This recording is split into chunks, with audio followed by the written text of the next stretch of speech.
Good morning. Is everybody having a good morning? Oh, I thought I was awake. I'm not. Oh. Ooh. Oh, good morning. About to head to Epcot? Okay. What are you doing in my waters? Just kidding. I'm kidding. That sounds like a way better Monday.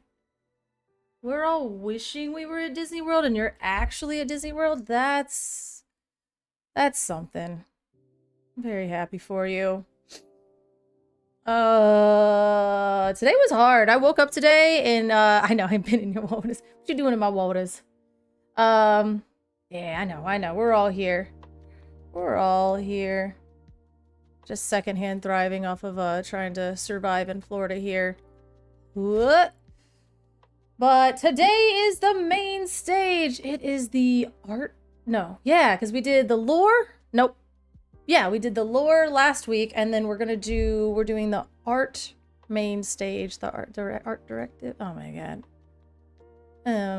What am I doing today? Opening up for the narrative team. That was last week.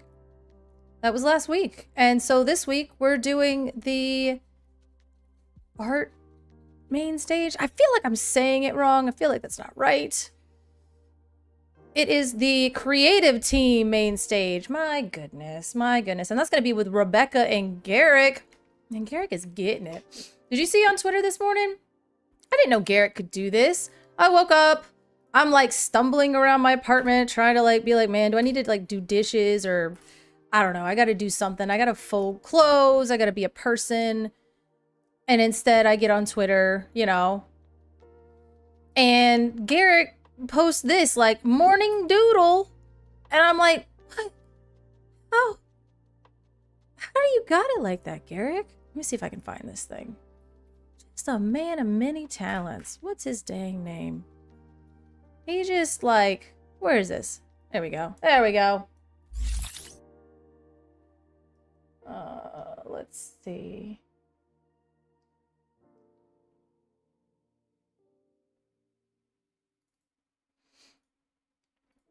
Look at this. Well, you can't. But look at this. Hi, good morning. Look at this. Just morning sketch. I hadn't even had my coffee yet. And he's like, I'm just gonna morning sketch this out. How talented is he? And he's gonna be on the art. Oh my god. The creative main stage. So I guess this man deserves to be on the creative main stage. Because look how creative he is. Hi, to teach 5. How are you? Oh, you're coming from YouTube. Look at that. We have YouTube people. My god, I feel so fancy trying to get all this stuff. And now I have it all in the same chat, so YouTube won't feel like they're talking to themselves because I can actually see it. It is a little bit delayed, so please bear with me. You guys are living a little bit in the past. So, you know. The vibes are on Twitch, but at the same time, the vibes are on YouTube now. Look at that. What's up, Kim? Hello. Good morning. We're hanging out. Look at it, Garrick's like Garrick. I woke up this morning and maybe did like a couple dishes before I got sad and took a shower. And then Garrick just popped in and was like, morning sketch. So he's on the creative team's main stage today. Oh, good evening. Good evening. Tell them to come to Twitch. That's where the madness is. The madness is on Twitch. But you know, some people don't like Twitch. Some people prefer YouTube. Also, I think some people's works block YouTube, so Twitch is easier. Or, no, block Twitch, so YouTube is easier. I don't know, man. Also, I'm trying a new mic thing where I'm like, it's over here, but then it's like the side of my head. But then sometimes I go to reach and I slap it. I don't know. What do the professionals do? Close enough to be afternoon. You don't like YouTube? What's the difference? What's the difference? I mean, sometimes people have YouTube Premium, right? So, like, if you have YouTube Premium, I mean, I think it's like you're kind of golden at that point. Oh, good morning! Hi, Evie! 7789. Is that your password? Can I log into things like that? I don't know. I just don't. You know what? I respect that. That's like, sometimes people are like, oh, do you know this person? And you're like, I don't like them. They're like, what? Why? Like, why wouldn't you like that person? You're like, I don't know. I don't know. It's just like a vibe thing, right? It's a vibe thing. Like, I don't expect you not to like them. That's just my vibe. So, I get it. You're like, I don't like YouTube. But I know other people like YouTube. The same with Twitch. I think Twitch feels like really gamery, right? Like, oh, it's like a gamer thing. And then YouTube is just like more friendly, like, you know, like my mom would go on YouTube, or like somebody that's like not into gaming. They're like, oh, okay, I'll watch you on YouTube. That seems safe. But like logging into Twitch is like, oh no, what if I get caught by somebody that plays like video game? I don't know.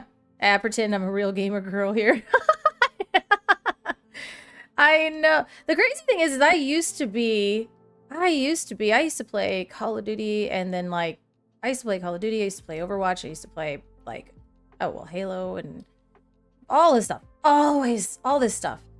And like Destiny 2, I've put so many hours of my life. You lost a play by my 1 point? No! No, and you were our Ruby Steel King. Well, I guess yesterday's to tomorrow's the Ruby Steel King this year. Or this set champs.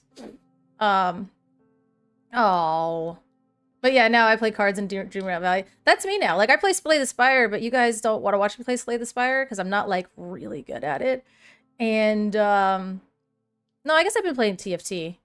I am Silver 1 on TFT. It's a new season. If anybody cares. R&B is also the same rank, so that is my goal, is to keep up with R&B. So, I am almost gold in TFT. Very proud of myself. Just came out. I've lost... Okay, let's see.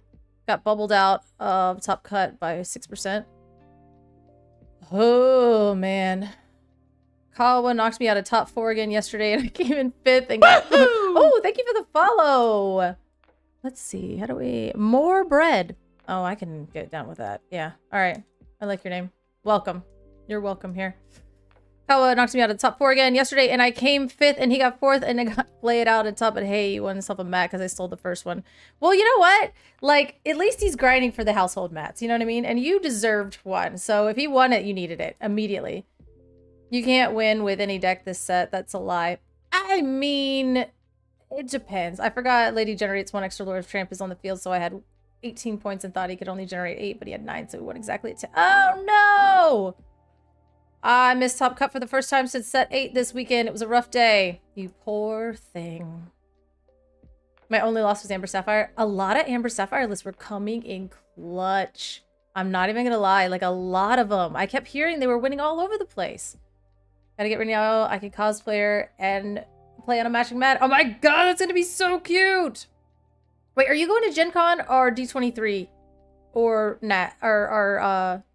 the NACC? Kim, which one are you going to? Which one are you going to? Say all of them, please. Gen Con. Oh, okay. And Indy. Okay, you're going to Indy. Because I might be switching Gen Con for D23. It just depends on how poor I am. My sister and boyfriend are going to D23. Yeah, I think I might have the opportunity to go to D23, and that might knock out my ability to go to Gen Con. And I'm a little bummed, but it's more like if I don't go to Gen Con, then it allows my like NACC trip and my D23 trip to be like better. I've never been to D23, so I've never been to Gen Con, so I was like, well, like. Yeah, it is a there is a CCQ at D23. So, and it was like Gen Con is like all games and stuff and like board game, and like that seems like really fun and up my alley. But like D23 is all Disney stuff, and I've always wanted to go since I was like a little kid because I always thought it would be super cool. I don't know. It's like a really hard choice. Yeah, D23 is Comic-Con for Disney. Oh my god. I feel like I'm just gonna... Yeah, and then like Gen Con is like, oh, here's this game that you haven't heard of yet that you might really like. Which is also cool. I don't know. Yeah, like Comic-Con for Disney. Oh, that sounds so good. Oh, so you'd rather go to D23 than Gen Con? Okay. Okay. Okay. Which one are you gonna get more value out of? You're like, it's a no-brainer. Girl, I wouldn't fit into that.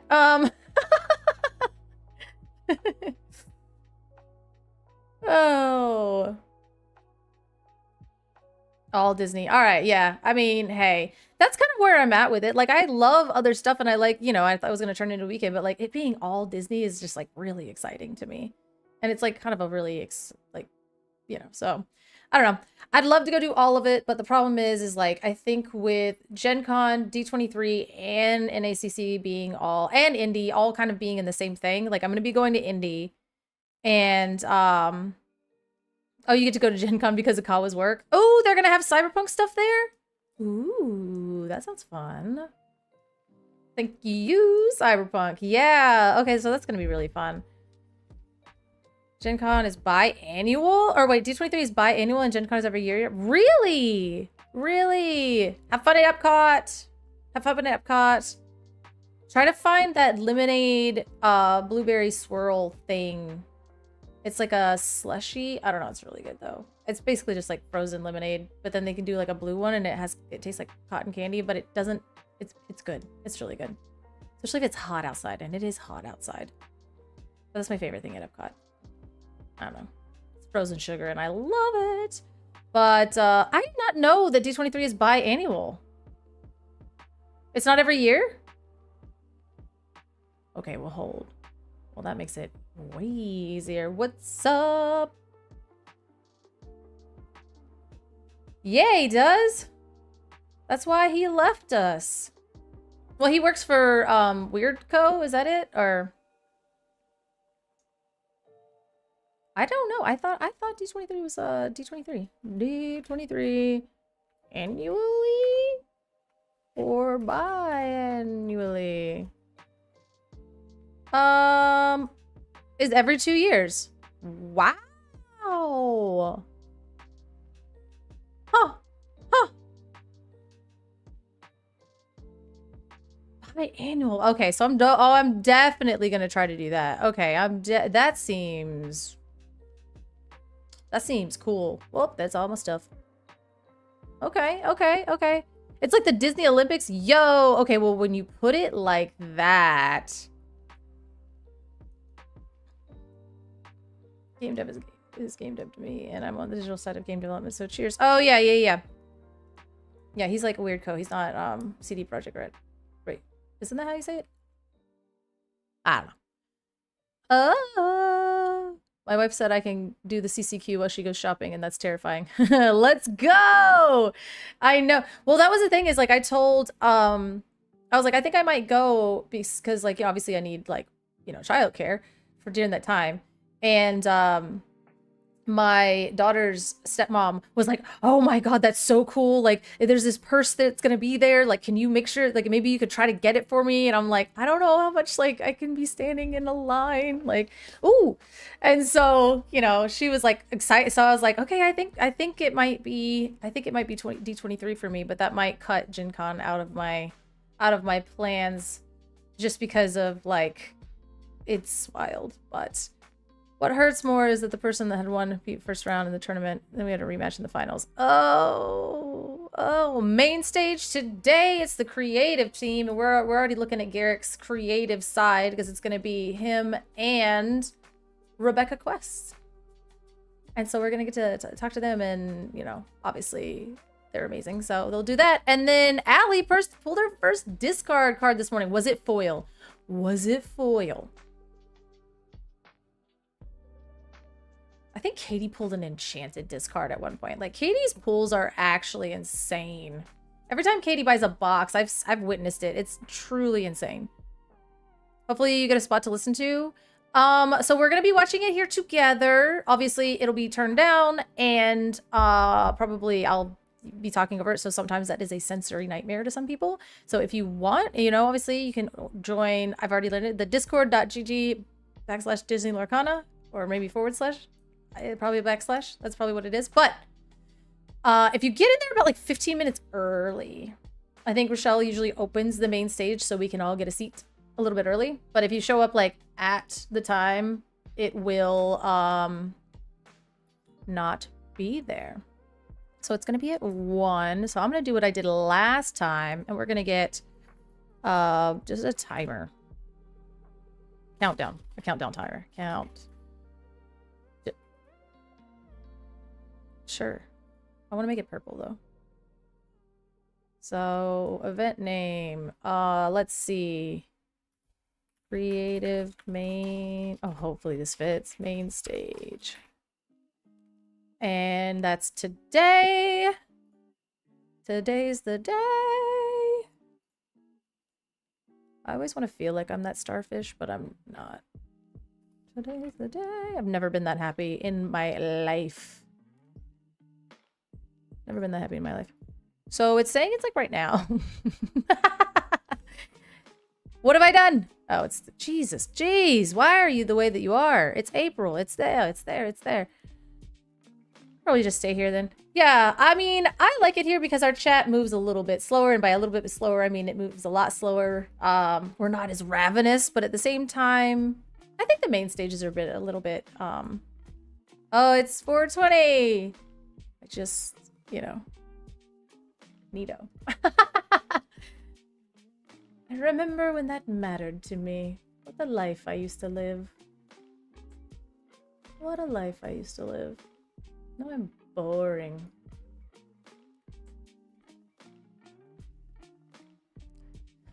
Now what else are we gonna do? Oh, we are gonna look at card reveals. Oh my gosh, I was like, wait a minute, there's something really important that I wanted to do, and I couldn't remember what it was. Let's see. Let's see. My store did give us a full set of Tink promo cards. Ooh. Oh, yeah. And a foil one. Also, I pulled an epic snowboard stitch from the packs I won. That's actually sick because I love that epic. It's so good. It's so good, and it's so super, super playable. And we love that. And I was the only person who didn't get a pack per win. Oh. God. Oh, Kim! Oh, I'm excited. Yours are always good. Not that other people, I don't know. I've never, oh, yours is at 6 p.m., which is what time here? Allie, Kim's card reveal is, so 6, so it's like, it's soon, right? Is it like in an hour? Is it an hour? The guy running the event was like, I'm sorry for your loss. Oh, that's so painful. Same time as the main stage. Okay. So let's get... Okay, so we're going to do a couple things here. So we've window captured... Blah! That's my entire Discord. Let's get this like this. So we're doing this first. Then I'm going to pull up over here. Don't worry about it. Is it going to be on your Instagram or... Yeah, probably Kim's Instagram. She's got a good Instagram. So let's get here. Okay, so I got Kim's pulled up over here, and then we're counting down to Kim's. Yeah. All of the above. Okay, cool. And there we go. We fixed it. Okay, so we got that, we got this, and now, okay, so creative main stage and Kim's reveal in 51 minutes. Now, also, on top of that, I do not have a card reveal. At this point, I think it's like a running joke. They're like, we're not gonna like, what? Like, we're not gonna like, ever let you reveal a card, but I know, right? Yeah, but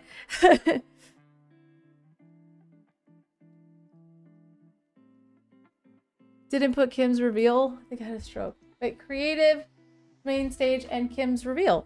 Kim's card reveal. Should I put card reveal? Cards. What just happened? And oh yeah, did I actually put? Did I accidentally put something else? Oh, man. Did I call her mom? That's crazy. The thing is, my little sister's name is Kim. So, like, if I ever call you Kimmy or anything like that, it's just purely ingrained from, you know, being alive. So I don't know if I called you, like, I don't know what I did. I have no idea what I did. But yeah.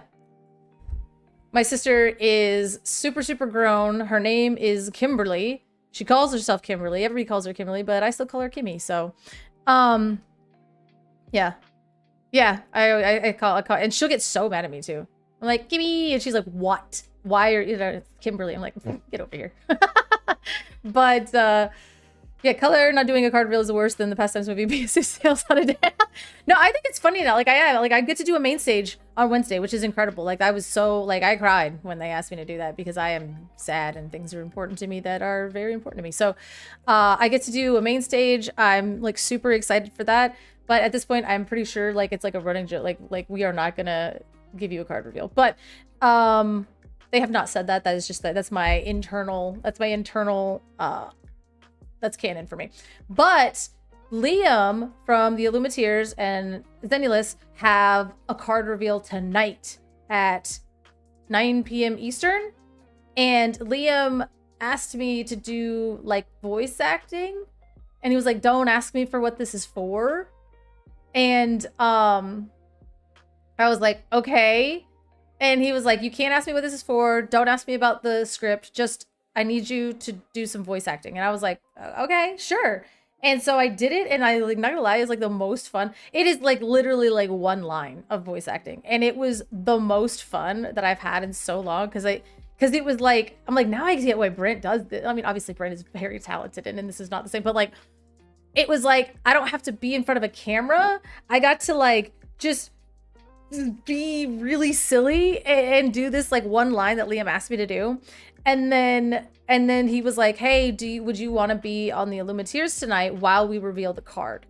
And so like they were like, we know you've never had a card reveal. And like there are other people that have worked on the video with him, but he was like, you know, all of them have had a card reveal. So we'll, you know, would you like to come on and be with us while it gets revealed? And I'm like, yes, it's like I'm part of the, like I'm like part of it. But let's see, missed opportunity. I should have put color in my reveal videos.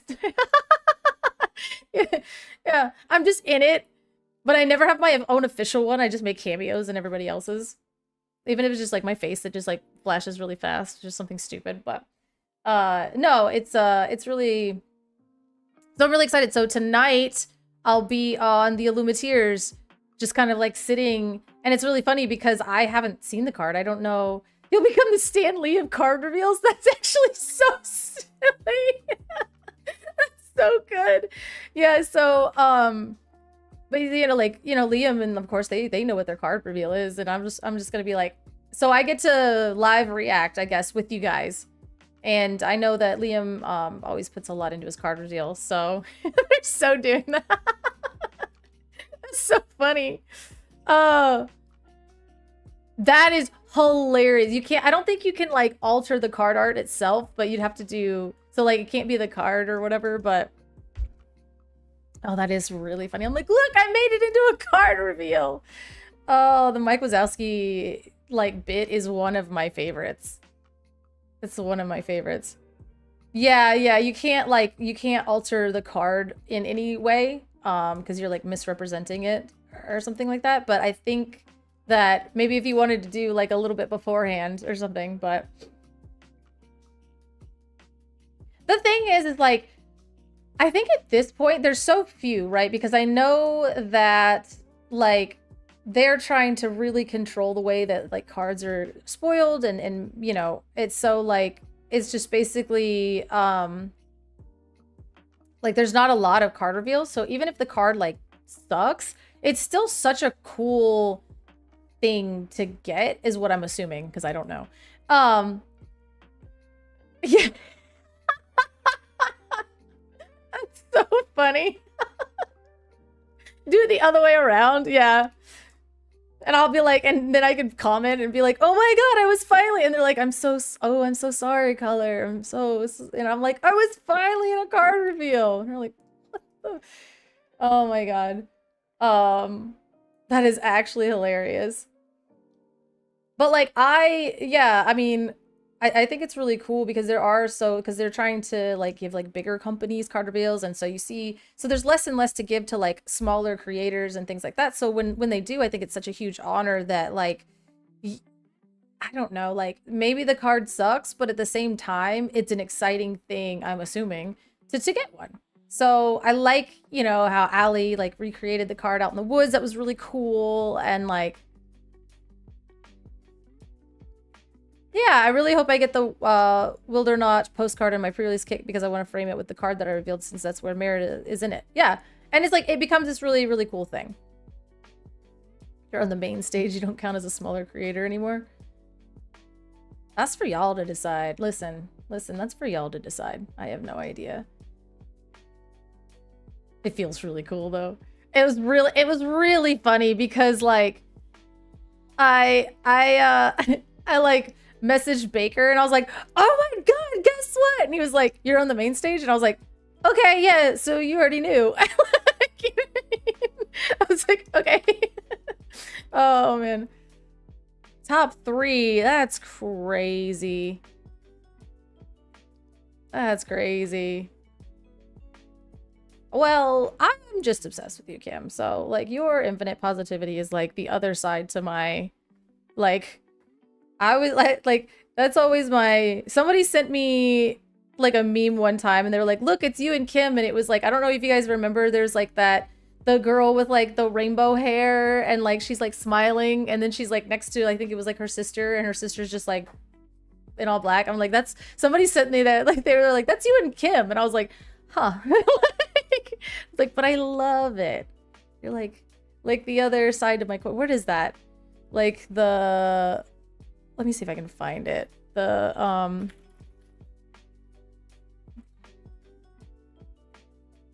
oh yeah, this one. Like, ugh.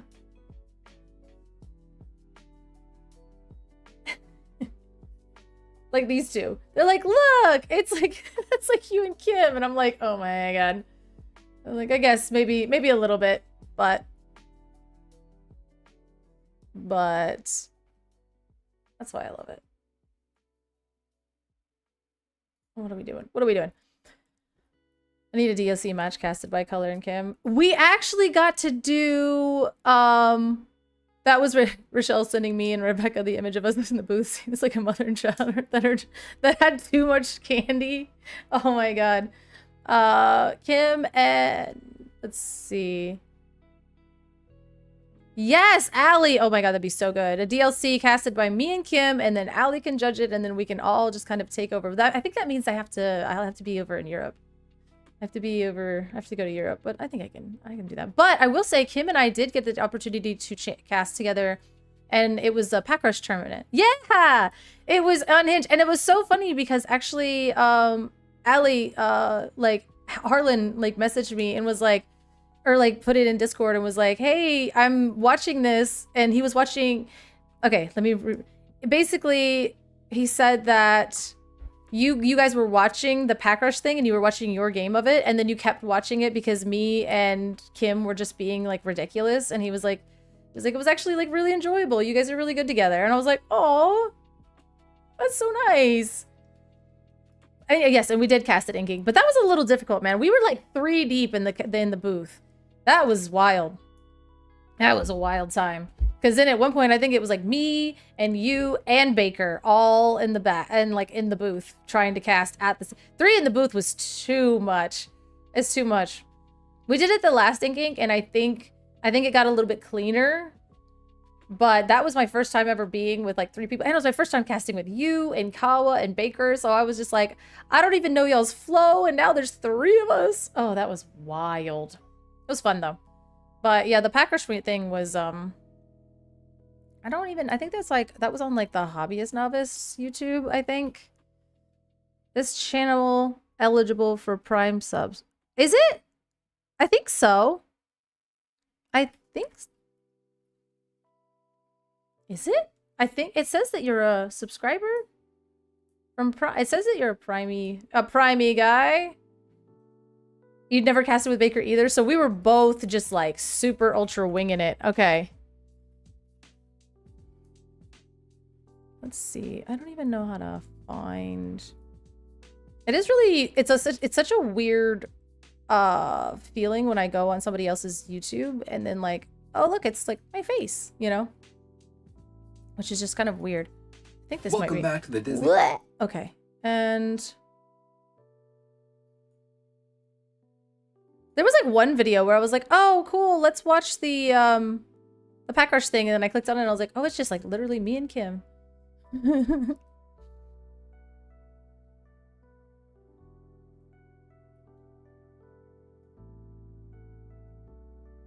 But oh well, I can't find it.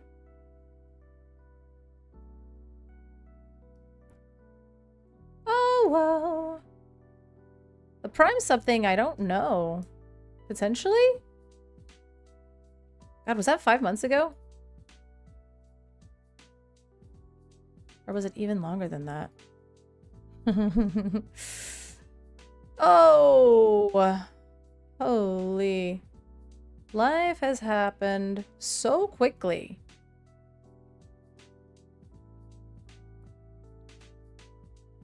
It really has.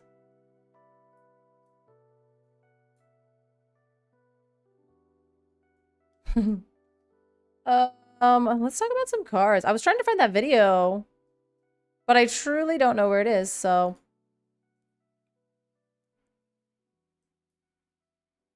Because I wish we... Oh well. I don't know where it went. I hallucinated it. So we have 40 minutes until then. So, the new Lyle. Yeah, I was going to say, we're going to go through... We're going through these. Okay, that's a Japanese, but let's see. Let's see. Mordu. The Floodborn Lyle, which I feel like they were talking about the Floodborn. Like, I feel like we knew Floodborn Lyle was coming, right? Like, it had to be coming. So, Mordu's Storyborn Villain Prince. Ferocious Roar. When you play this character, exert all of your characters that aren't named Mordu. Terrifying Presence. Your characters named Mordu that aren't named Mordu don't raid the start of your turn, and is a 5 cost 5/5 with 3 lore. This card seems... So I said something and then everybody ignored me, and you know, that's to be expected. But I think that this card is interesting to me because I think in Blurple, if you're going, are there other Mordus? Yeah, I don't know if there are other Mordus yet. And I think there might be, like, have just gotten spoiled. But at the same time, like, if there are, like, some 2-cost ones, it looks very Hadesable. It does. But the thing is like, if... So I think a lot of the ramp next set, or at post-rotation, is going to have to be on 3. Like, a lot of it. So you're either going to have to play, like, Detective Mickey, or you're going to have to sing one jump ahead on 2, or you're going to have to... So you might be going... 1, 2, 3, 5 in Blurple. Potentially, again, I got nobody said anything in response to this, but this was my thought, and I think maybe it's because people are a little bit hesitant to believe that we're not going to be going 2, 4, 6 anymore in Sapphire. But if you have to go 1, 2, 3, like playing to the board 1, 2, 3, and then you ramp on 3, then you can play Mordu on 5. So I think it will be ramp, not an ink. Oh, so like maybe if you do like this with Amber, you could actually crank it out pretty quickly. And then you don't really have a ton of characters that you don't care that are exerted. But like, yeah. Amber, yeah. Okay, I see what you're saying. Amber with Lantern and Willow, so then you get this thing out very quickly, and then you're already exerting things that you don't care about exerting. And then you just have an 8/8 on the board, which is with 3 lore, which is not nothing, because I mean, you know, unless this thing gets into the unknown, I guess? You know, you're like Hades, but like by the time Hades comes out, if you're ramping to this, it's already quested twice, and that's 6 lore, right? Which is terrifying. If you're going, yeah, and an Amber, I think I like that, Kim. In an Amber and Amethyst, like aggro-ish deck. This thing is insane. Or you can just like have, like, I don't know, they slam a few things into it and then you heal it with Ohana. Can I draw 7 cards off of this? How do I draw 7 cards off of this? Yeah. That's a pretty cool way to spend 3 ink, even if I only get 3 lore off of it. Amber Sapphire as well. Anything played after him doesn't come in exerted. Right. Right. But it does say your characters that aren't named Mordu don't ready at the start of your turn. So you kind of have to be really careful. Sapphire gets a little wonky. Lantern, Willow into Cindy, but now your ink count is getting high, so Hades becomes questionable. Ooh! Thank you so much for the 3 months! And we're starting the dance party off early. God, I love Mondays. Wait, is it Monday? Wow. Oh. 6 cards?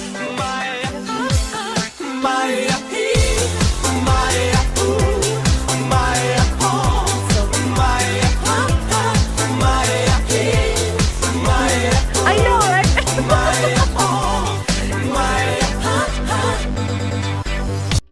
I think, okay, so it's funny because I love Mondays because we all come off of the weekend and we're all either like out of set champs and we're all kind of doing, and then we're sitting around and we're like, how do we make Mondays not suck? And then like, I don't know, you guys make Mondays not suck? I don't know, it's really weird. It's really weird. Let's go. Thank you so much. And welcome. We're trying to break Mordu, which, I mean, the thing is, it seems kind of bad, but not really, right? Like, it just, like, an 8/8 with 3 lore just seems kind of good if you're getting this sucker out early. But yeah, Sapphire gets a little wonky. Lantern, Willow, Cindy, but now you're ending count. Yeah, so Sapphire is a little weird, but there are a lot of other ways that are just, like, really... Mufasa did work for you! Yes, won me the 1 match I captured. Well, hey, I saw Mufasa stomp on people this set champs. I was like, what is happening? What is happening? He's a big guy. All right. Lord. Oh no, I hate this. Somebody tell me how to say this. Lord Macintosh? Is it just Macintosh? Yeah. All right. I feel like I said it wrong. My Monday is not sucking because going to Orlando this afternoon for a work conference until late Wednesday. Let's go. Are you usually from this area? Because I was about to say it's probably a lot warmer here than it is literally everywhere else. Literally everywhere else. A Ruby Sapphire deck. Yeah. What do you think about the card that I just revealed? Did you talk about...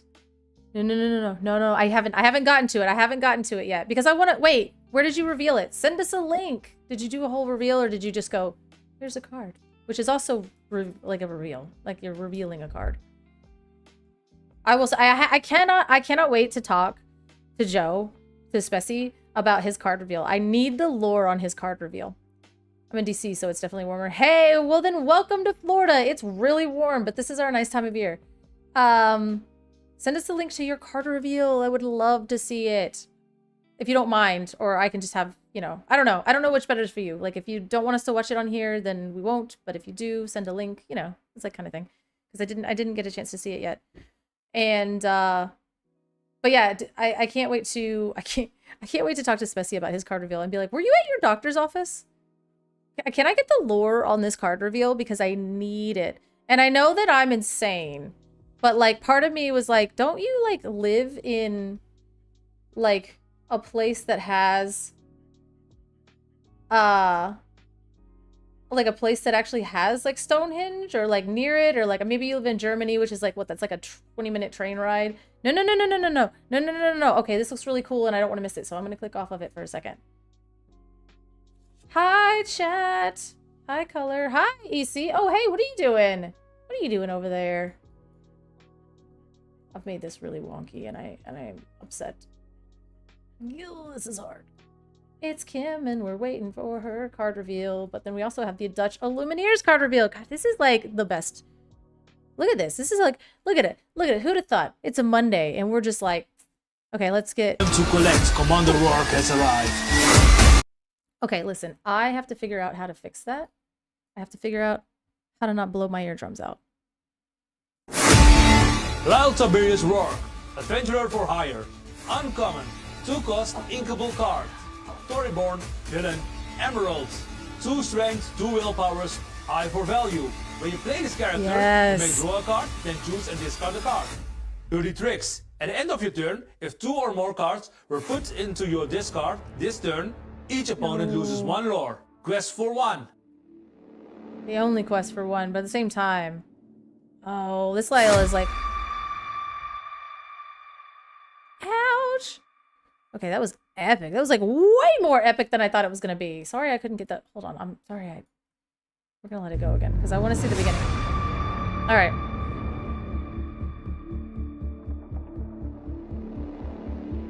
Music is on point. Ready for the expedition? Some hunt for ancient secrets. I just see a payday. Nice. Time to collect. Commander Rourke has arrived. Let's move out. Lock and load. Lyle Tiberius Rourke, adventurer for hire. Uncommon, 2-cost, inkable card. Storyborn, villain, emerald. Yeah, alright. 2 strength, 2 willpowers, high for value. When you play this character, you may draw a card, then choose and discard a card.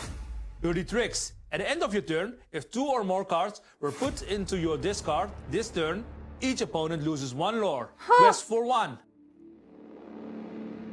Hell yeah, that was so cool. Okay, I got it.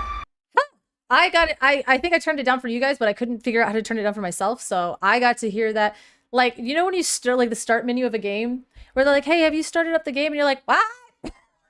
That's basically what just happened to me. You're like clamoring for the settings to be like, I can't see, it's so loud. Hopefully I didn't do that to you guys, but these is it. Where did you get these? Where did you get these things? Because they look like little like necklaces that should glow, and I kind of really want one, which is wild. Like, I want a little Kita necklace now. Oh, thank you so much for the subscription, Tony. Appreciate it. You made it? No, you didn't. Oh, this is good.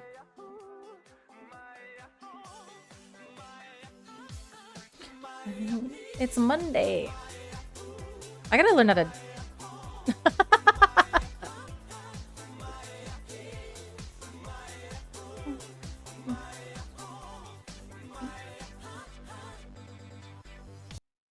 Thank you for the subscription! And welcome to the world of no ads. We do love that for you. You made those little necklaces? Those are so cool! So wait, did you say like next week you're gonna be putting a sneak peek on there of how you did it? Alright. Okay. I see you. Okay, we got Kim's over here. We got our countdown here. Last week as a sneak peek? Oh, wait, last week. That means... Wait. Oh. I want to see that. I want to see how you made it, because they look really cool. I love that you, like, made them. Because it, like, immediately I was like, listen, you gotta fake it till you make it. Listen, it is Monday, and we are getting to Friday, and that's where we're at. And you guys made me listen to Friday, so the actual song. And now it's been stuck in my head for, like, I don't know, all weekend. It's been stuck in my head all weekend. So if you gotta get, I don't know, Friday dance party was crazy. Yeah, that was my doing. I'm glad I could help out. Yeah, literally stuck in my head all weekend. All weekend. It was insane. Be like, oh, it's Friday, and then everything, fun. So, you know, I owe you like 8 more. We could just listen to Numa Numa 8 times in a row. We could listen to Numa Numa 8 times in a row. Oh, I did get like in trouble for Ocean Man though. I super got in trouble for Ocean Man. I literally like like Twitch emailed me, you know what I mean? And I had to like go through and edit that part out of the VOD. And then they were like, okay, everybody gets 1. I'm like, So Ocean Man got me. No, on my stream last week I had one of the as a necklace with my buddy. Oh, okay. Oh, that's really cool though. You have to show us how you made that.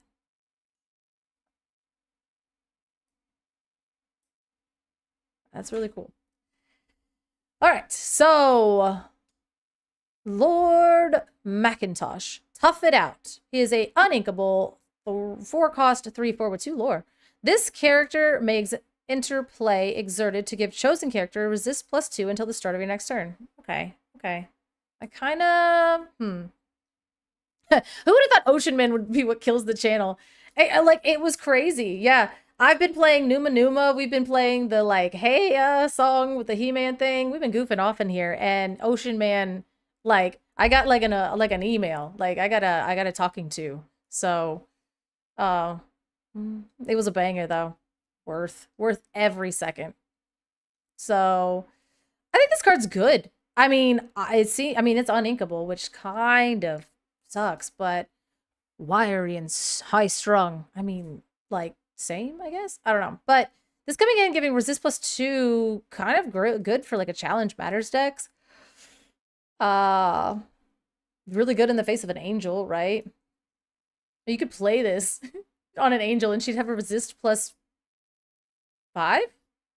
if you have no cards in hand. That's kind of crazy. 3-drop Angela if it quests for less and has a lower strength and willpower. Yeah, this card is a little bit like it just gives the +2. It just seems sort of fine. I think this is going to be really good in limited. I mean, it's an uninkable, but your uninkable slots are kind of fine in limited. It's got 2 lore, which is good. The 4 willpower is pretty good. The 3 kind of sucks. I wish it was a 4. Yeah, like I wish it was 4 strength. Like if it was a 4/4, I think I would be a little bit better on this card. Maybe if it had a bodyguard, that would also be kind of cool. I don't know. It's a neat mechanic though. It's like a neat idea if you need a little bit more resistant to deck, but I don't know, a little bit of a hey, that's a limited card and we'll get over it. This card is kind of crazy. Pedro Madrigal, family patriarch. He's a storyborn ally Madrigal, 2 cost 3/3, which is good nowadays. Hey. Yeah. Yeah, in limited, I think it's a really good card, yeah. And difficult journey. This character enters play with 1 damage. Is this like a storyboard? Because he doesn't really make it, if I'm correct. Devoted family. When you play this character, if you have another Madrigal character in play, you may remove 1 damage from him. I mean, so this is actually kind of sick. Because if you have your, like, Isabella deck or, like, everything out, or, you know, Grandpappy, as it were, then you can just basically, like, play him. He gets the damage and immediately removes the damage, and then it will trigger your Isabella. It'll trigger all your other stuff. Like, if a character was damaged this turn, or, like, removed a damage this turn, then you can do something else. Like, this is a really cool enabler, I think. And a 2 cost 3/3 is not nothing. You know? So if you're, yeah, the Grandpappy deck is just building itself here. It's building itself. But even just like the Isabella deck, like an Amber Sapphire version of it, this is just an enabler when sometimes I think that deck is going to have a hard time getting damage onto things, which is like the only kind of drawback I'm seeing if you're not playing Amethyst. So what's up? Oh, God. Button mash fund 1 arm shake button mash fund 1 arm shake button mash fund 1 arm shake button mash fund 1 arm shake button mash fund 1 arm shake button mash fund 1 arm shake button mash fund 1 arm shake button. I hate that you guys have figured out the TTS.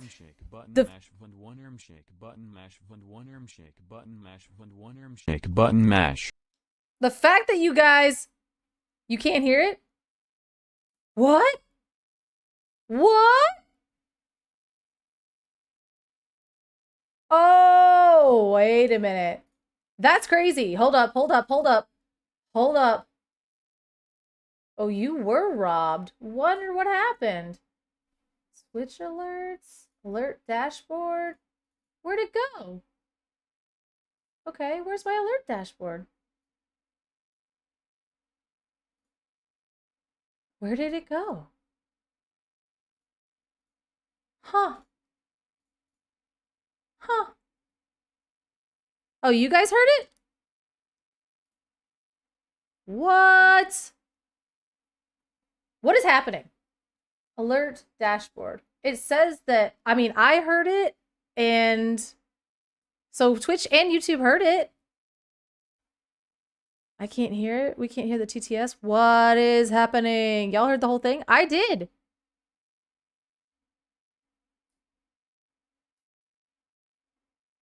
Huh.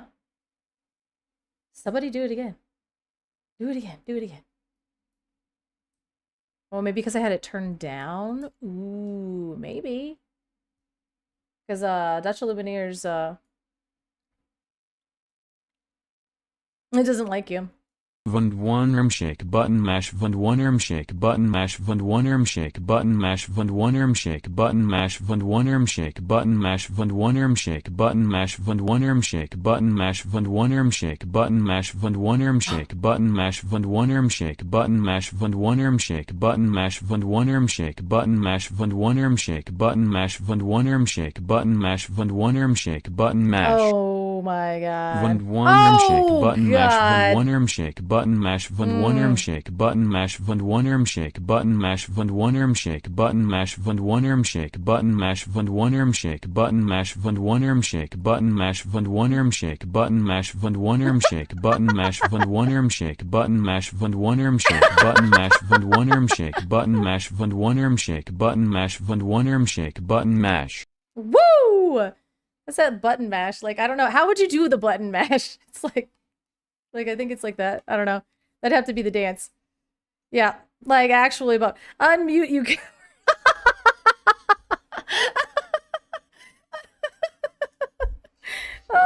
Oh, you coward. Oh, that's too funny. Oh, it's so ridiculous.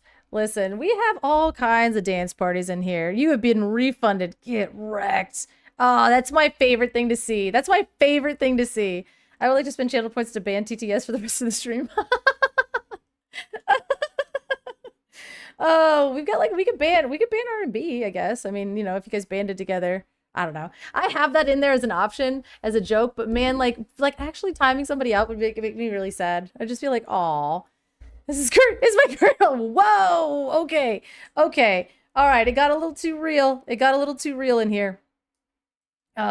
Too real, too quick. Let's see. All right. This 5 card. Oh, crap. Another thing now I have to learn how to say. He's an inkable 5 cost 4/6. Wise King. Kim?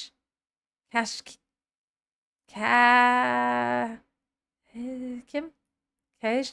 Why? Why? We can't call him. This is Cash. This is Cash.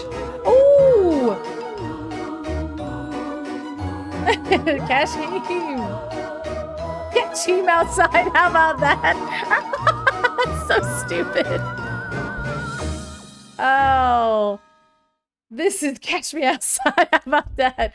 All right. I got it. That's Kashima. That side so stupid. All right, like I said, this is Cash. Oh my god. Kashima outside. Oh. Oh, that's ridiculous. Yeah, this is a card that if you play this, I'm gonna be so upset. I'm gonna be so upset. Oh. All right, how much longer we have 17 minutes. Yeah, Kashim outside. At the end of your turn, if 2 or more cards were put into your discard this turn, you may put the top card of your deck into your inkwell face down. Really leaning into that self-mill, which I think is like a Ruby thing now. I'm kind of, sort of into it. I don't know how I feel. I don't know how I feel about like Ruby being the self-mill kind of deck, but at the same time, Ruby Sapphire thing, I know, an enabler. I mean, hey, let's ramp on turn 5, I guess. God. This format better be slow. This format better be so slow. This format better be so slow. Oh, God. If not, these cool cards are going to do nothing. When you play this character, look at the top card of your deck. Okay, well, all right. Then put it on either the top or your bottom of your deck. So we're doing a lot of top deck manipulation, which, I mean, hey, I'm a Merlin's Cottage connoisseur, if you will. So I love things like this. I'm like, hey, let's throw this in a deck with Merlin's Cottage. Let's throw this in a deck with Merlin's Cottage, and then lose. I don't know. But it's interesting. I think it's interesting. I don't know if it's good. It's aggro gonna go butter. I know, that's the problem. Aggro's gonna be so good. Lilo and Stitch is so good already. If you just look at things that are still around post-rotation, Lilo and Stitch is gonna pop off. And toys look very viable, so I don't know how slow the format is going to be, and I think that's going to be really rough. Because I want to do silly game action things. I don't know. Lord Dingwall. Let's go. This character can exert. Oh my god. This character can enter play exerted to give challenger +3 to chosen character this turn. I kind of don't hate this card. I kind of don't hate it. Because you can just crab something, but then you leave a 5/6 behind. And then if they challenge into this, and it's like removal again, right? Like, if they challenge into it, you slow them down. They're not questing. If they challenge into it, they're going to have to be able to survive 5 willpower and do 6 damage onto it. So I don't hate this card. And like, again, this seems a very like a ruby steel card to me. I don't know if this is like a sapphire steel card or maybe an amber steel card. Like if this is your like way top end, like, you know, all of a sudden your troubadour has hands. That's kind of, and then you're leaving a 5/6 singer behind? Huh. I am 1 grandpappy away from a playset. Where have I been? I don't know. Under a rock. You need to get them grandpappies stat. Get them. Get them. They're going to be useful, maybe. I don't know. I think Isabel. I don't know if grandpappy's actually going to make it in the deck, but I think that the Isabella strategy is actually going to be quite good. But grandpappy might just be like a one of in the deck because you're like, why not? Let's just slam him down and get gone. I love that his name is Dingwald. Oh, yeah. You play both. All right, Kim. Kim's already brewing. Kim's got us. She's got us already. We're going to look for you day 1 to have that Grandpappy Dreamborn deck list out. I can't wait. I can't wait. With Casa Madrigal? Yeah. Oh, yeah, absolutely. Casa Madrigal, for sure in it. So ready. So I'm ready to play it because I've tried to do Grandpappy things. I think we've all tried to do Grandpappy things, and boy, it just like doesn't work. Is my jacket like? I was like, inside out. Hey, Luisa Madrigal pushing through. Well, she's not. Look at that. She's pushing through. She's a 1 cost inkable 0/3, which is like cooler than Rafiki. I kind of like it. Yeah. One way or another, I'm getting all of you up this mountain. She's pushing through. This card is better Rafiki. Worse Rafiki? Fine Rafiki?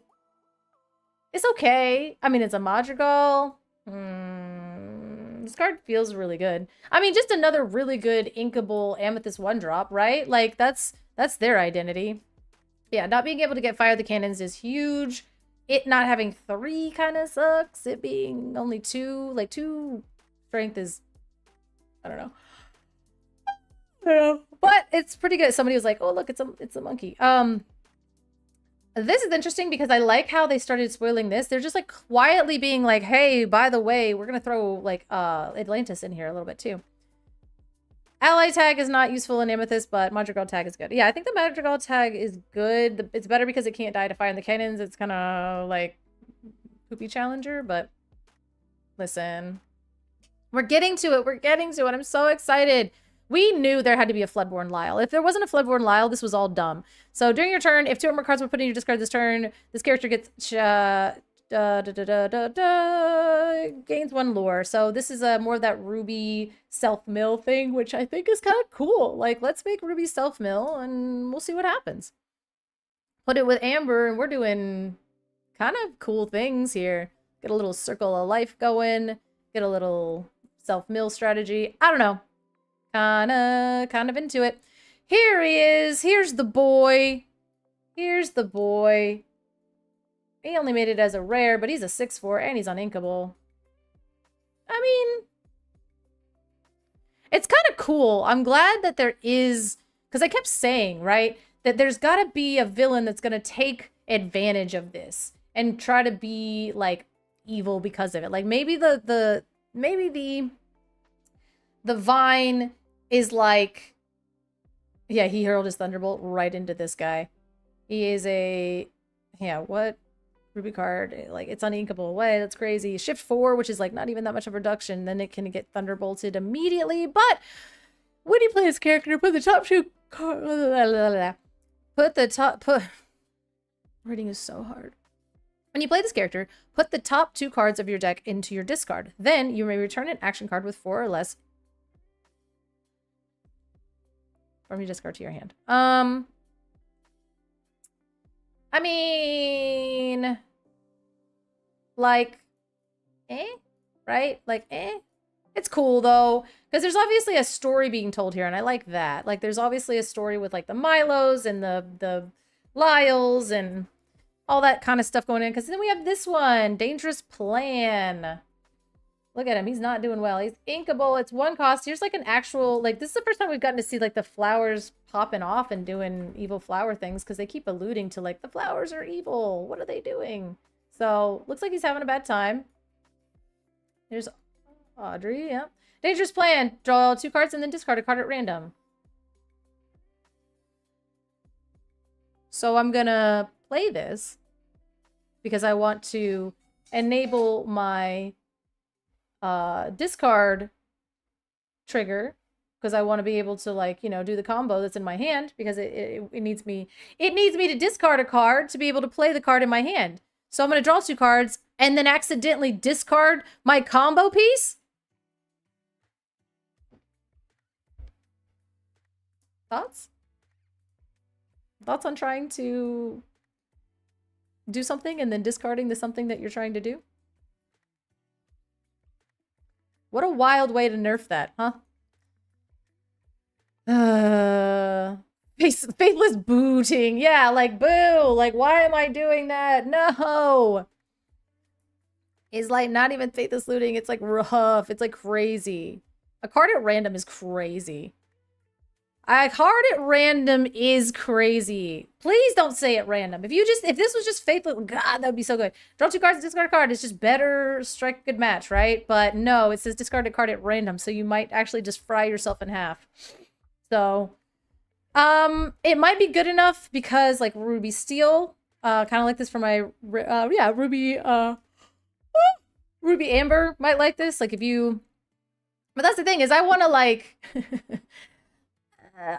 draw 2 cards on turn 1, and then I want to discard, you know, Surfer Stitch. I don't want to discard, you know, my ramp or something. I don't know. I have no idea. It's a card. You can do stuff with it. A lot of people seem really excited about it. Look at that. I mean, a lot of people. Only 1 person. Is that you, Ryan? Was that you? Is that you specifically? Is it this Ryan? It's got a lot of cool implications. The fact that it's at random, it makes me angry, but at the same time, what are you gonna do? What are you gonna do? Ruby needs inkable card draw. You're still netting a card off of it, so... Yeah, if I have 2 Raging Storms in hand and 6 ink, I'm fine with those odds. Yeah, I mean, later on, right? Like, later on, you're kind of fine if you got a bunch of cards in hand, but again, how many resources are we really gonna have in this meta? So, time will tell. Oh, let's see. Mirabelle Madrigal. She is a 4-cost inkable sapphire card. We love that. Resourceful Daughter, 3/6. Dang. 4-cost 3/6? Okay. When you play this character, remove up to 2 damage from chosen character. Alright, more of a Madrigal. She's Grandpappy deck material. Let's get her in there. Grandpappy deck. Enabler, let's go. This person didn't like it. Okay. But this person did. Oh, it evens out. It evens out. Card reveal syndrome. He is a 3-cost 4/3. He is a evil inventor. Look at him. With Storyborn, super villain, and inventor on him. So he's a super villain. That's pretty cool. And he has alert. The 5th rule of being a villain. We have a 5th rule of villainy?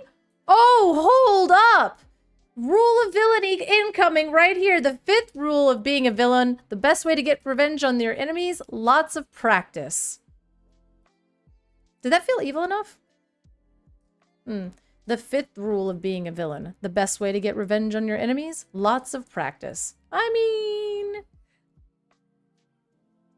Glad to see they completely abandoned the Madrigals being Amber Amethyst color pairing. Yeah, because I think that they were really leaning into that being the song Amber Amethyst thing, and now they're like, hey, we're gonna do some healing stuff, I think. But in Infinity, Madrigals could go super hard.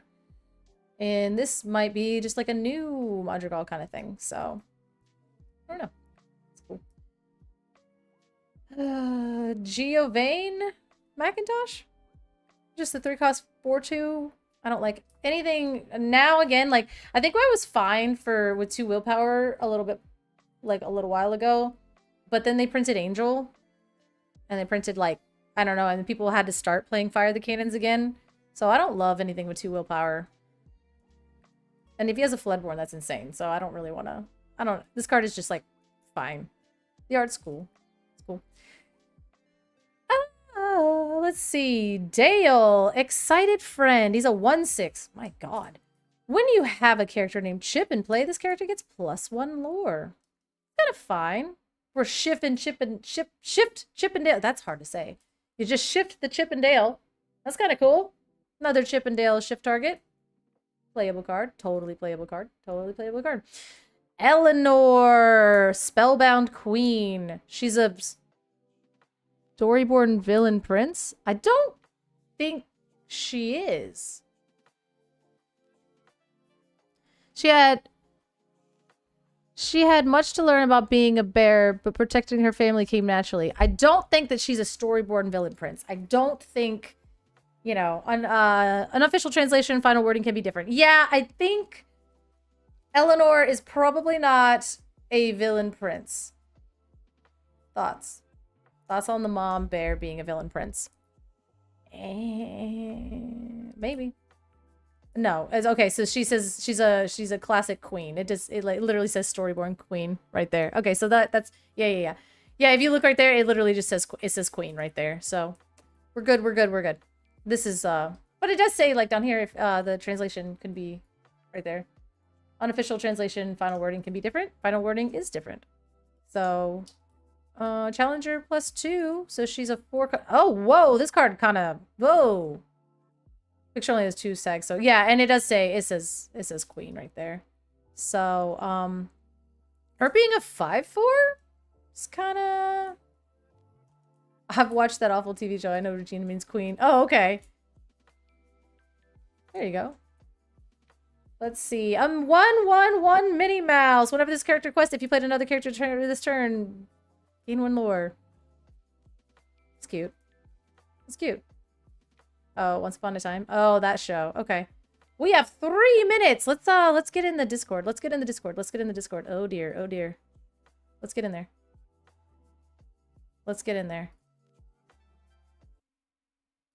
Can you guys hear? Oh, you can't hear. We're here. Main stage, buddy. We're all here. Now, the only thing that is a problem, is also Kim's reveal is in 3 minutes. Oh, there she is. Kim's reveal is in 3 minutes. We can do both. Hello. Kim's reveal is in 3 minutes. Yay. Look. Oh, R&B's so excited. He I blame loves the Rebecca for creative taking team. away the waiting music. Oh, It did I wasn't press me. the wrong button? When someone unmutes their mic, it turns off the music for everyone. Oh, sorry. It is a vibe. The hold music is definitely a vibe. But now we don't get it anymore. We could replicate it. Do-do-do-do-do. She's always thinking on her toes. Look at Garrick in the I city. mean, there's a button that says unmute music that they could just click. Rochelle's like, we could just. I'm gonna sing the Doom song now. Doom, doom, doom, doom, doom. Yeah, there you go. Just a ball of energy. Okay, so we got 2 minutes. So we're doing so many things. Like happy faces, but we also have Kim's reveal coming up in 2 minutes. 2 minutes, I'm so excited. I don't dislike the hold music. I enjoy it. I just didn't realize that by speaking it would make it go away.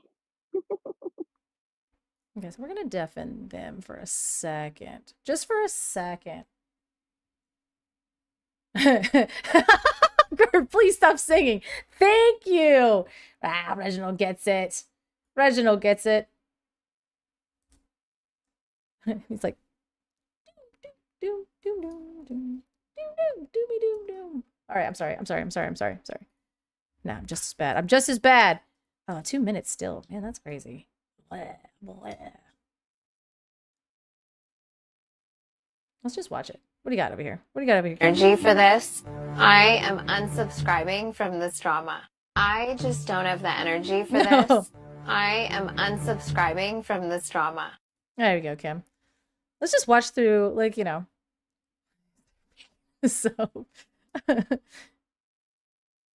Kim is in my top 3 EU casters, which I can say now because it seems like she's not here. Ah, yeah, there we go. Yeah, like I can say that now that you know, I can fangirl now that she's doing other things. I like the one where he's like, the cupcake one. Like, I made it myself. That one when he's like, he's like, Garrett, where's the GPS I gave you? I took it out because I made room for cupcakes. And then he eats it, and then he's like, I miss my cupcake. Like, Kim is one of my favorites. Yes, I love her energy. I love that. They seem like they're like getting lit over here, but Very diplomatic. I'm a world man. but I really, really, really want to watch Kim's reveal. So I'm gonna watch that first. So we'll wait. We'll wait. I'm keeping an eye on it. Yeah, why to make room for tuna? Oh, it's like entire, like shaped my personality growing up. My goodness. All right, come on, Kim. Come on, Kim. We're gonna watch Invader Zim now. It's so bad, but it's so. Oh, she got an Incredibles one.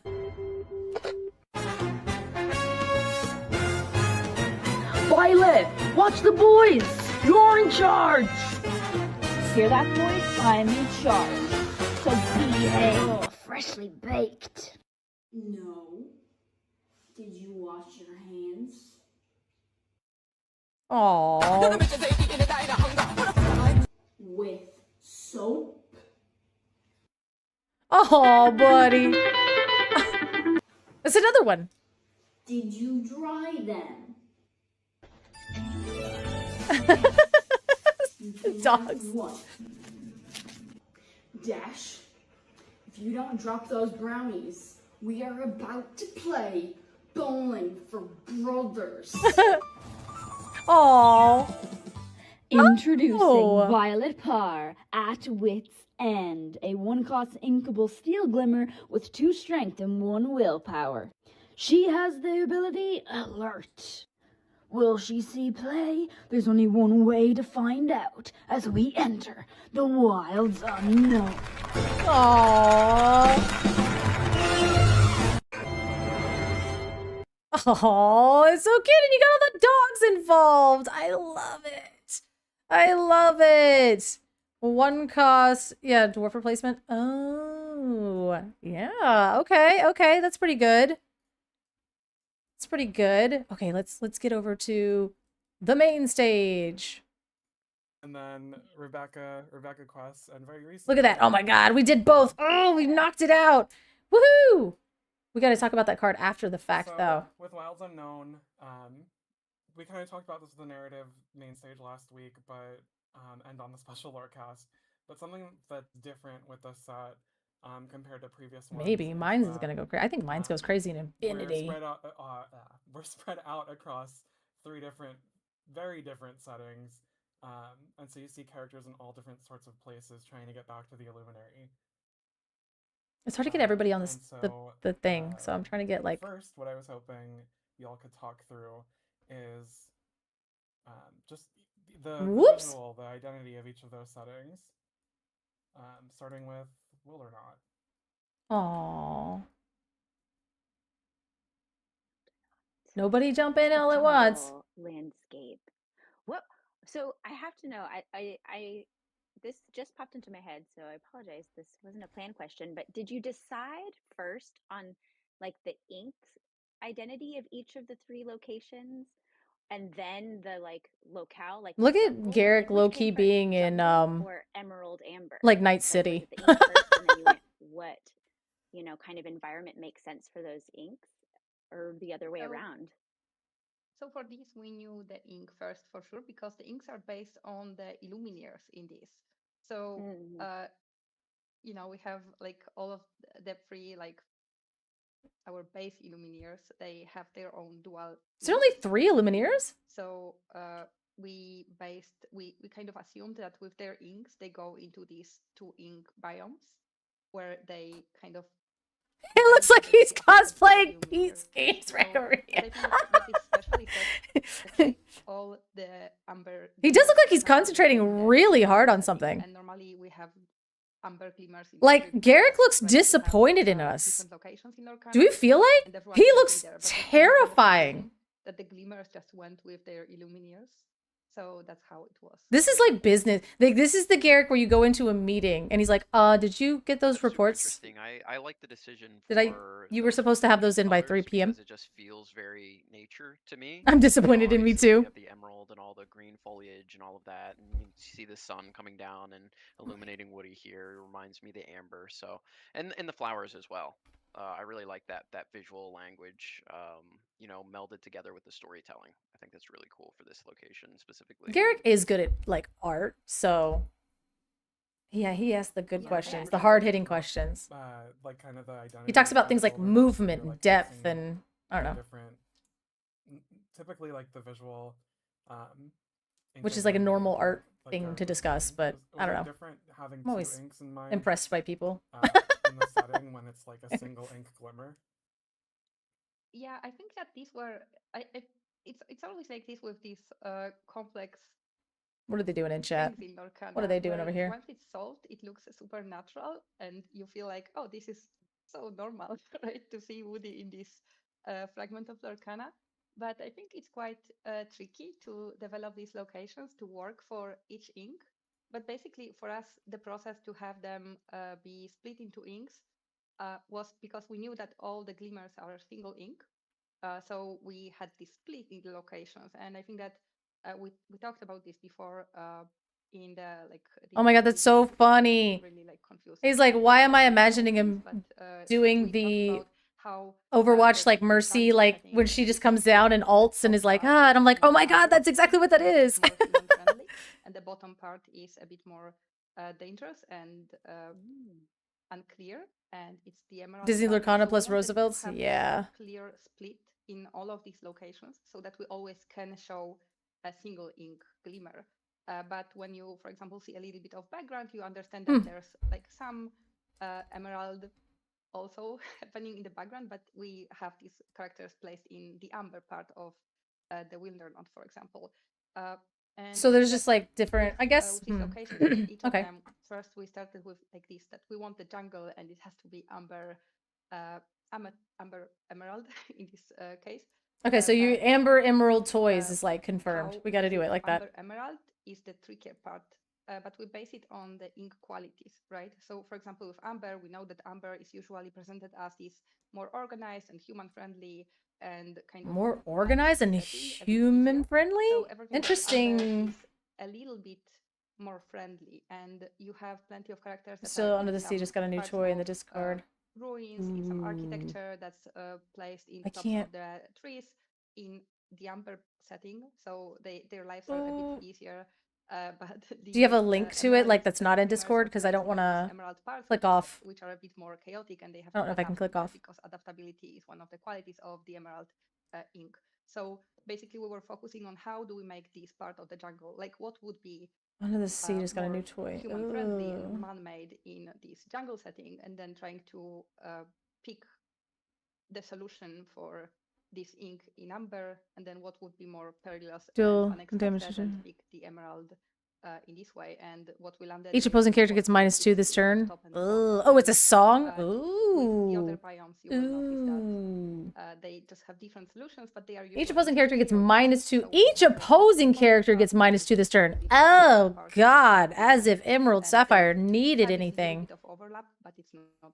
They are Whoa. based on the qualities of ink always, so that we can have the glimmers really work within their ink and have something to do in Yo. the set. Did they really need this? Did they really need this? Oh my god. So is it? Oh my god.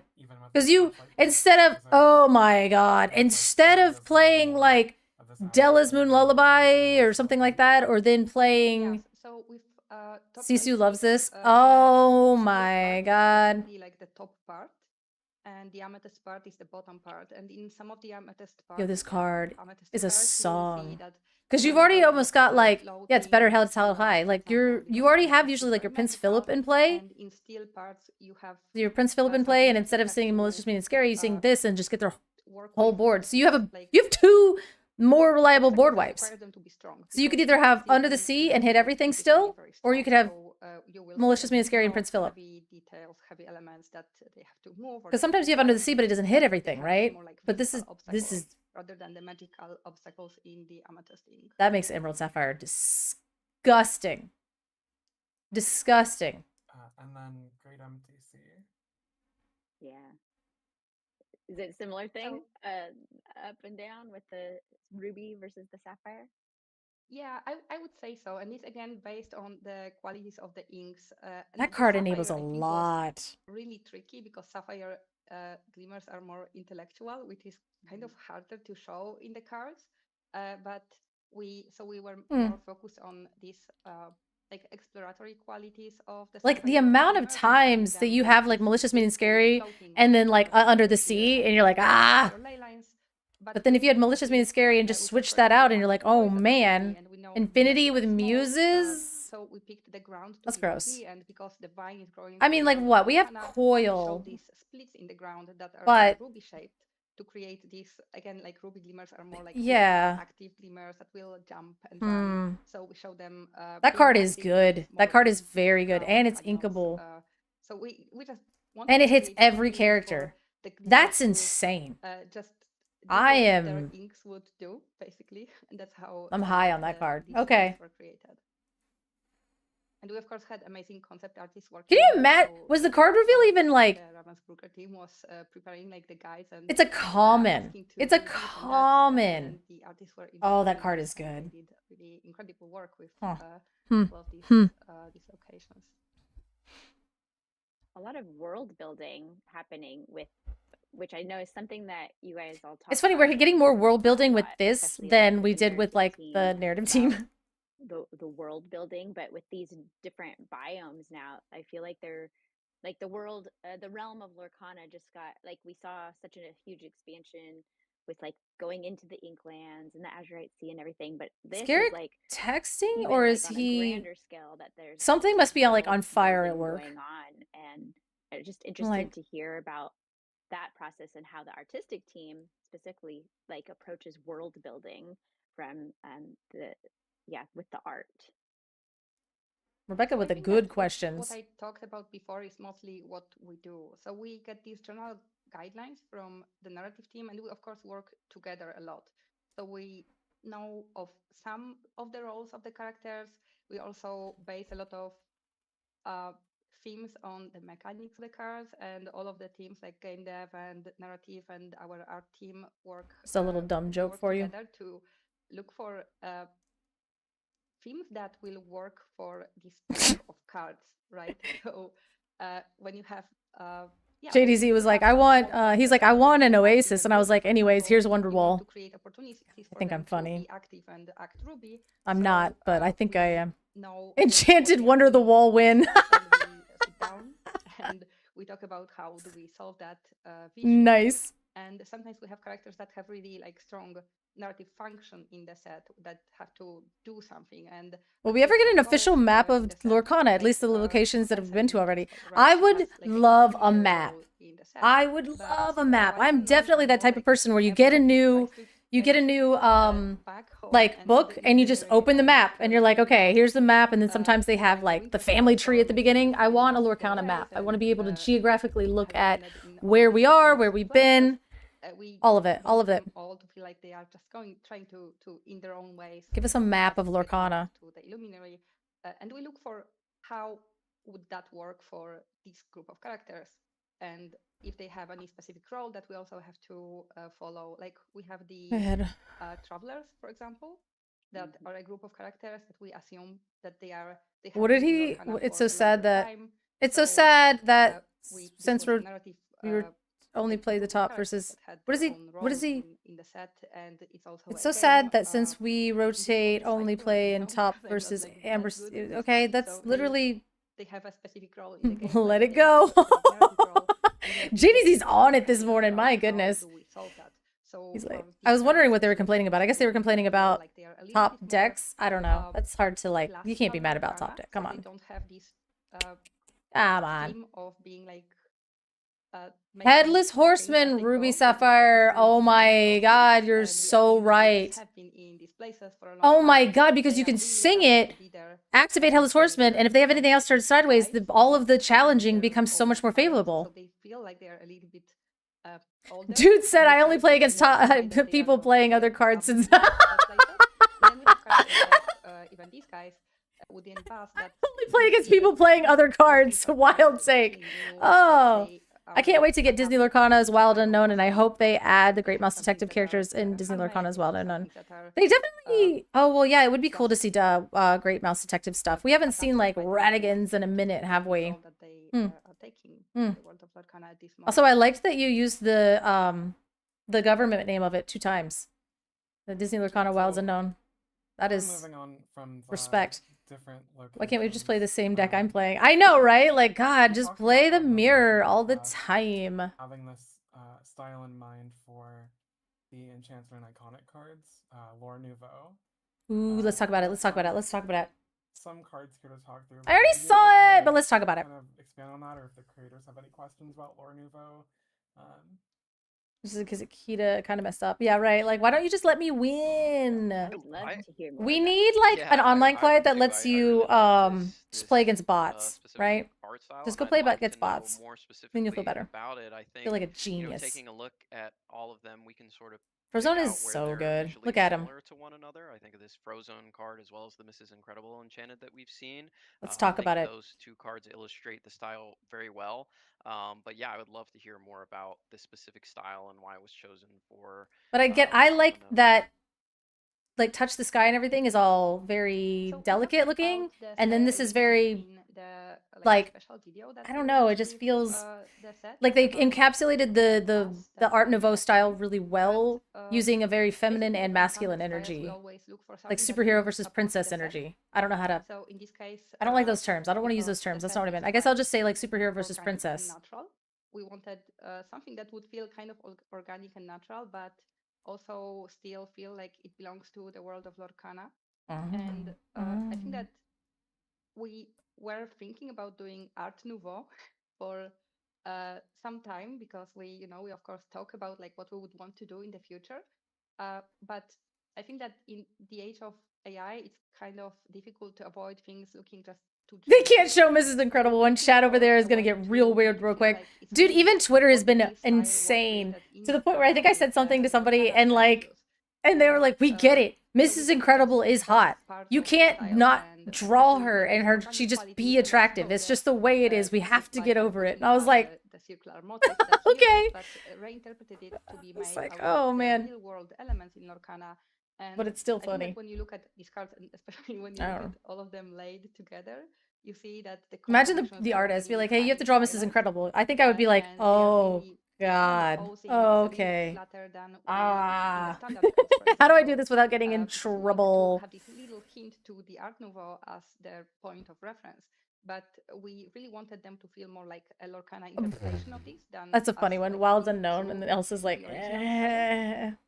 And that's how this style was created. But I would say that Enchanted style is a big process. Like, we have a lot of talks about how the style will look and what we should do for a particular set, because it's really important for us. So we have a lot of people involved in it. We do the style tests that are released as cards. Oh, is that? So we kind of go through this whole process where we say we want to do. Yeah, it just says rush, but it doesn't explain it. So you're like, get more of the art on the card. That's kind of cool. Work on 2 cards with us and see how this really should look, and then this is provided to the. What is this person complaining about? A similar thing. So we only at this point we know exactly how the style. It's so sad. The medicine set 3 is almost the same. Ruby gets no good stuff like the blue. I love that explanation. I love that Frozone. I just want to ask them if they're lost. Oh, thank you for the follow and $1.82. We're here just roasting chat while they roast the other people. You know, it's like a, like even DKP now plays Riftbound. Do you know that Kendall and DKP and all them play multiple card games because they're all very good at card games and they can go and learn a game for 20 minutes and clean house?